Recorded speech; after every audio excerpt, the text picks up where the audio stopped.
सभी का डीपीके के स्पोर्ट्स बुलेटिन में और मैं हूं आपके साथ काव्या। न्यूजीलैंड के पूर्व तेज गेंदबाज डैनी मॉरिसन ने कहा है कि दिग्गज बल्लेबाज सचिन तेंदुलकर ने अपनी शुरुआती दिनों से ही बेहद प्रतिभाशाली दिखते थे। मॉरिसन ही वह गेंदबाज थे जिसने सचिन को उनके करियर की शुरुआत में एक बड़ा रिकॉर्ड बनाने से रोक दिया था। हालांकि सचिन ने अपने करियर में इसके बाद सैकड़ों रिकॉर्ड बनाए, जिनमें से कई आज भी बरकरार है। मॉरिसन ने एजेस एंड स्लेजेस पॉडकास्ट पर कहा, केन रदरफोर्ड ने भारत के खिलाफ अध्यक्ष एकादश में से एक की कप्तानी की और सचिन उस दौर पर खेले थे। मुझे याद है कि रदरफोर्ड ने टीम बैठक में चर्चा करते हुए कहा था, इस खिलाड़ी के पास बहुत समय है और वह बहुत ही प्रतिभाशाली दिखते हैं।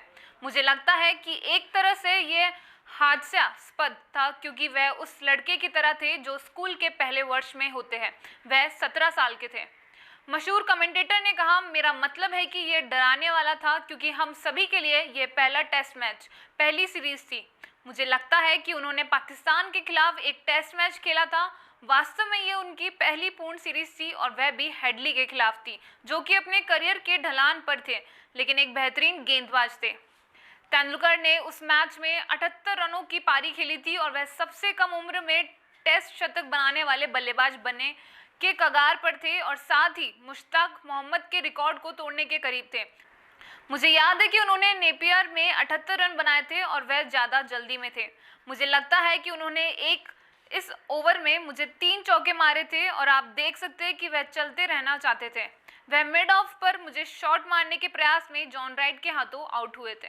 यह सीरीज हालांकि कोविड-19 के कारण नहीं हो पाई थी। अब मांजरेकर चाहते हैं कि उन्हें 19 सितंबर से 8 नवंबर के बीच होने वाले आईपीएल के दोबारा कमेंट्री पैनल में शामिल किया जाए। बोर्ड को लिखे एक मेल में मुंबई रणजी टीम के पूर्व कप्तान ने बोर्ड को आश्वासन दिया है कि वह बीसीसीआई द्वारा जारी गाइडलाइंस पर टिके रहेंगे। इस बाबत बोर्ड को मांजरेकर की ओर से यह दूसरा ईमेल भेजा गया है। मांजरेकर ने लिखा है, बीसीसीआई के आदरणीय सदस्यों, आशा है आप सभी ठीक होंगे। आपको पहले भी मेरी ओर से वह ईमेल मिला होगा जिसमें मैंने कमेंटेटर के रूप में अपनी भूमिका के बारे में बताया था। अब जब आईपीएल की तारीखों का ऐलान हो चुका है तो बीसीसीआई टीवी जल्द ही अपने कमेंट्री पैनल का चयन करेंगे। आपके द्वारा तय किए गए गाइडलाइंस के तहत काम करने में मुझे बहुत खुशी होगी। आखिरकार हम आपके प्रोडक्शन के तहत ही तो काम कर रहे हैं। पिछली बार शायद इस मुद्दे को लेकर पूरी तरह स्पष्टता नहीं थी। धन्यवाद। इस मुद्दे पर हमने संजय मांजरेकर से बात करने की कोशिश की लेकिन वह उपलब्ध नहीं थे। सूत्रों के मुताबिक पिछले साल वर्ल्ड कप के दौरान मांजरेकर ने रविंद्र जडेजा को लेकर कोई टिप्पणी की थी, जिसके बाद टीम इंडिया के कुछ खिलाड़ियों ने बीसीसीआई को इसकी शिकायत दर्ज करवाई, जिसके बाद मांजरेकर को कमेंट्री पैनल से हटाया गया। बोर्ड ने एक अधिकारी से कहा, हम इस बात को अब यहीं खत्म करते हैं और मांजरेकर को माफ कर देते हैं। उन्होंने जडेजा पर अपनी टिप्पणी के लिए माफी मांग ली है और संबंधित खिलाड़ी से ही मसले को सुलझा लिया है। उन्होंने वादा किया है कि वह टीवी कमेंटेटरों के लिए तय नियम कायदों का पालन करेंगे। आखिरकार वह एक अच्छे कमेंटेटर है और उन्हें क्रिकेट की बहुत गहरी समझ है। इस बात पर आखिरी फैसला बोर्ड अध्यक्ष सौरभ गांगुली और सचिव जय शाह लेंगे। गावस्कर कमेंट्री के लिए यूएई जाएंगे। इस बीच महान बल्लेबाज सुनील गावस्कर टीवी कमेंटेटर के अपनी भूमिका निभाने के लिए यूएई जाएंगे। इससे पहले यह अंदाजा लगाया जा रहा था कि 71 साल के हो चुके गावस्कर ब्रॉडकास्टर से मुंबई से ही वर्चुअल कमेंट्री के लिए कह सकते हैं। पूर्व भारतीय कप्तान कपिल देव ने दिग्गज ऑलराउंडर्स इंग्लैंड के इयान बॉथम, पाकिस्तान के इमरान खान और न्यूजीलैंड के रिचर्ड हेडली को लेकर बात की। कपिल ने कहा कि वह खुद इन तीनों से ज्यादा बेहतर एथलीट थे। वहीं चारों में सबसे ज्यादा शानदार ऑलराउंडर उन्होंने बॉथम को बताया।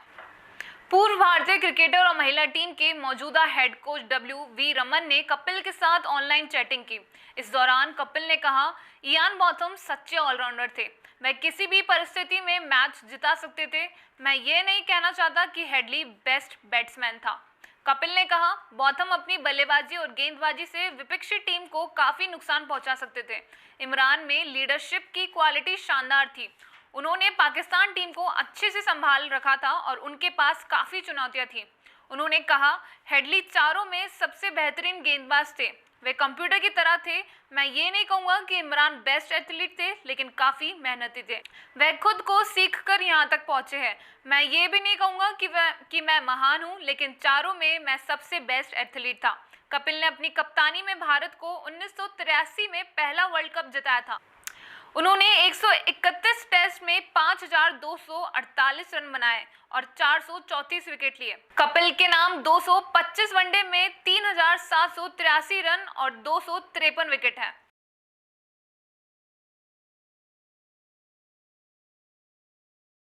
इस साल 19 सितंबर से आईपीएल यूएई में होने जा रहा है। पहले ऐसी खबरें सामने आई थी कि मुकाबले खाली स्टेडियम में होंगे, लेकिन ईसीबी ने कहा है कि अगर उन्हें सरकार से मंजूरी मिल गई तो 30 से 50% दर्शकों की मौजूदगी में आईपीएल के मैच होंगे। ईसीबी के सचिव मुबाशिर उस्मानी ने न्यूज एजेंसी से फोन पर कहा कि एक बार हमें बीसीसीआई से भारत सरकार की मंजूरी के बारे में आधिकारिक जानकारी मिल जाए तो हम अपने सरकार के पास प्रपोजल और बीसीसीआई की मदद से तैयार स्टैंडर्ड ऑपरेटिंग प्रोसीजर लेकर जाएंगे। इधर आईपीएल की गवर्निंग काउंसिल की मीटिंग रविवार को होगी। इसमें लॉजिस्टिक्स से जुड़े इंतजामों और एसओपी को फाइनल किया जाएगा। उन्होंने कहा कि हम यकीनन यूएई के लोगों को दुनिया की सबसे बड़ी क्रिकेट लीग का अनुभव कराना चाहेंगे, लेकिन यह पूरी तरह सरकार का फैसला होगा। यहाँ ज्यादातर टूर्नामेंट में दर्शकों की संख्या 30 से 50% तक होती है। हम आईपीएल में भी इतनी संख्या में ही दर्शकों को लाने की उम्मीद कर रहे हैं। उस्मानी ने आगे कहा कि इसके लिए हमें अपनी सरकार से मंजूरी मिलने की पूरी उम्मीद है। यूएई में फिलहाल कोरोना के 6,000 से ज्यादा एक्टिव मरीज हैं और यहाँ महामारी पर काफी हद तक काबू पा लिया गया है। हालांकि नवंबर में होने वाले 2020 दुबई रग्बी सेवेंस टूर्नामेंट को जरूर कोरोना के कारण 1970 के बाद पहली बार रद्द करना पड़ा। उन्होंने आईपीएल की सुरक्षा को लेकर हो रही चिंता के बारे में कहा कि यूएई सरकार संक्रमितों की संख्या कम करने में काफी हद तक सफल रही है। यहाँ कुछ नियम और प्रोटोकॉल का पालन करके लोग सामान्य जिंदगी जी रहे हैं। उस्मानी ने कहा कि आईपीएल में अभी थोड़ा समय है, मुझे यकीन है कि तब तक हालात और बेहतर हो जाएंगे। ईसीबी सचिव ने कहा कि हम तो आईपीएल की मेजबानी के लिए पूरी तरह तैयार हैं, सिर्फ भारत सरकार की मंजूरी का इंतजार है। हमारे पास प्लग एंड प्ले फैसिलिटी मौजूद है। हमने पहले ही दुबई, अबू धाबी और शारजा स्टेडियम के ऑफिशियल्स को बता दिया है और उन्होंने अपनी तैयारी भी शुरू कर दी है, इसलिए टीमों को ट्रेनिंग में कोई परेशानी नहीं होगी। जब उस्मानी से यह पूछा गया कि 8 टीमों की ट्रेनिंग को मैनेज करना कितना मुश्किल होगा, इस पर उन्होंने कहा कि हमारे पास प्राइवेट इंफ्रास्ट्रक्चर है, हम इस तरह के इवेंट आसानी से करने में सक्षम हैं। पिछले साल ही हमने 14 टीमों वाले T20 वर्ल्ड कप क्वालिफायर में मेजबानी की थी। 2014 में भी हम आईपीएल की शुरुआती मैच यूएई में करा चुके हैं, इससे हमारी इकोनॉमी को भी फायदा हुआ था। इस बार तो पूरी लीग यहाँ हो रही है, ऐसे में हमारी अर्थव्यवस्था इससे बूस्ट मिलेगा। इधर खेल मंत्रालय ने आईपीएल को यूएई में करवाने के बीसीसीआई के प्रस्ताव को मंजूरी दे दी है। हालांकि अभी बीसीसीआई को आधिकारिक घोषणा करने के लिए गृह और विदेश मंत्रालय से मंजूरी मिलने का इंतजार है।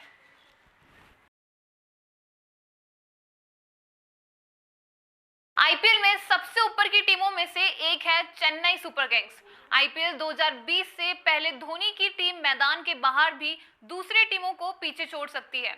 सूत्रों के मुताबिक चेन्नई सुपर किंग्स की तरफ से खिलाड़ियों को बताया गया है कि वे 9 अगस्त को चेन्नई में पहुंचेंगे। संभव है कि 10 अगस्त को खिलाड़ी अरब अमीरात के लिए रवाना हो जाएंगे। फिलहाल सीएसके सरकार से अनुमति के इंतजार में है। कुछ फ्रेंचाइजी टीमें अगस्त के तीसरे हफ्ते में अरब अमीरात रवाना होने के लिए सोच विचार कर रही है। सबसे पहले टीमों को 2 अगस्त को होने वाली आईपीएल की मीटिंग का इंतजार है। इस बैठक के बाद आईपीएल गवर्निंग काउंसिल की तरफ से अलग अलग टीमों को एसओपी यानी स्टैंडर्ड ऑपरेटिंग प्रोसीजर सौंप दिया जाएगा। इसके बाद ही टीमें हर तरह की तैयारी कर सकती है। बता दें 19 सितंबर से आईपीएल का 13वां सीजन शुरू हो रहा है।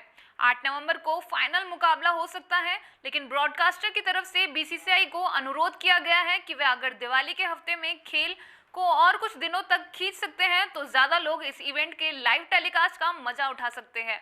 इसलिए बोर्ड 8 नवंबर की जगह 10 नवंबर को फाइनल मैच का आयोजन कर सकती है। अगर ऐसा हुआ तो पहली बार वीकेंड पर नहीं, वीकडे में फाइनल मैच होगा।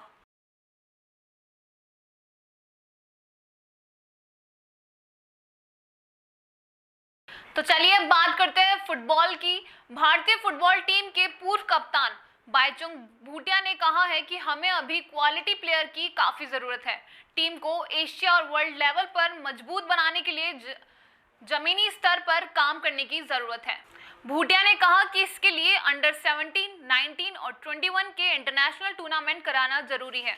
भूटिया ने ऑल इंडिया फुटबॉल फेडरेशन के साथ इंस्टाग्राम पर लाइव चैटिंग की। इस दौरान उन्होंने कहा, हमें क्वालिटी प्लेयर तैयार करने की बेहद ज़रूरत है। इसका मतलब यह नहीं है कि हमारे पास अभी अच्छे खिलाड़ी नहीं हैं।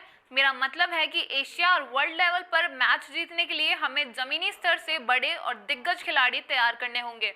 भारत को 2017 में अंडर 17 पुरुष वर्ल्ड कप की मेजबानी मिल चुकी है। इसको लेकर भूटिया ने कहा, अंडर 17 वर्ल्ड कप की मेजबानी हमारे लिए बेहतर शुरुआत थी।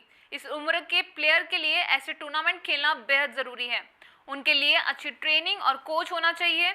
इन्हीं चीज़ों से काफ़ी मदद करेंगी। हमें अंडर 17 और अंडर 15 एशिया कप के लिए भी लगातार क्वालिफाई कराते रहना चाहिए। अंडर 17 महिला फुटबॉल वर्ल्ड कप का 7वां सीजन भारत में अगले साल 17 फरवरी से 7 मार्च के बीच होने वाला है। इसको लेकर भूटिया ने कहा, अंडर 17 वर्ल्ड कप सरकार और AIFF का अच्छा फैसला है। हमारे अंडर 17, 19 और 21 के टूर्नामेंट कराना ज़रूरी है ताकि ज़मीनी स्तर पर ज़्यादा फोकस हो सके। वहीं भूटिया ने माना कि जूनियर स्तर पर पुरुष टीम महिलाओं के मुकाबले काफ़ी कमज़ोर है। हाल ही में AIFF के महासचिव कुशल दास ने कहा था कि वर्ल्ड कप 2022 क्वालिफायर से पहले सितंबर में भारतीय टीम का कैंप भुवनेश्वर में लगाने की तैयारी कर रहा है। फिलहाल राज्य सरकार के जवाब का इंतजार कर रहा है। भारत को इसी साल अक्टूबर में कतर के खिलाफ 2022 वर्ल्ड कप क्वालिफाइंग राउंड का मैच खेलना है। इसके बाद भारत 12 नवंबर को बांग्लादेश और 17 नवंबर को कोलकाता में अफगानिस्तान के खिलाफ मैच खेलेगा।